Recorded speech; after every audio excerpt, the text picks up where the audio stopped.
अयोध्येतील श्री रामलल्लाची बालस्वरूपातील मूर्ती म्हैसूरचे शिल्पकार श्री अरुण योगीराज यांनी घडवली आहे।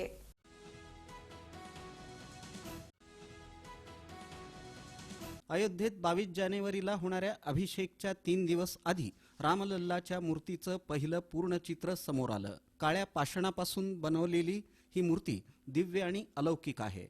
म्हैसूरचे शिल्पकार अरुण योगीराज यांनी ती तयार केली आहे। 22 जानेवारीला अभिषेक होणाऱ्या रामलल्लांच्या 51 इंचाच्या मूर्तीत देवाचं विहंगम रूप दिसतं। रामलल्लाच्या या मूर्तीभोवती एक आभाही निर्माण झाली आहे। विशेष म्हणजे ही मूर्ती एकाच दगडापासून बनवण्यात आली आहे। याचा अर्थ या दगडात कोणत्याही प्रकारची जोडणी केलेली नाही। 22 जानेवारी रोजी होणाऱ्या प्राणप्रतिष्ठापना कार्यक्रमात पंतप्रधान नरेंद्र मोदी हे मूर्तीच्या डोळ्यांवरील कापड काढतील आणि त्यानंतर ते प्रभू रामाच्या डोळ्याला काजळ लावतील।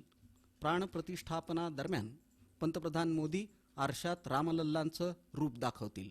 रामलल्लांची ही मूर्ती 5 वर्षाच्या मुलाच्या रूपात बनवण्यात आली आहे, ज्यामध्ये रामलल्लांचं बालस्वरूप दगडाच्या कमळावर बसलेलं दाखवण्यात आलं आहे।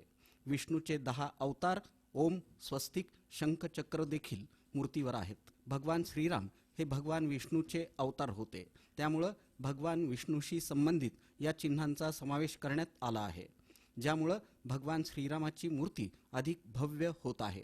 श्रीरामाच्या मूर्तीच्या मस्तकावर सूर्य कोरण्यात आला आहे। श्रीराम हे सूर्यवंशी होते आणि त्यांचा जन्म दुपारी 12 वाजता झाला। जेव्हा सूर्याची तीव्रता शिखरावर असते तेव्हा रामलल्लाच्या मूर्तीभोवती बांधलेल्या मूर्तींमध्ये रामाचे 10 अवतार पाहायला मिळतात।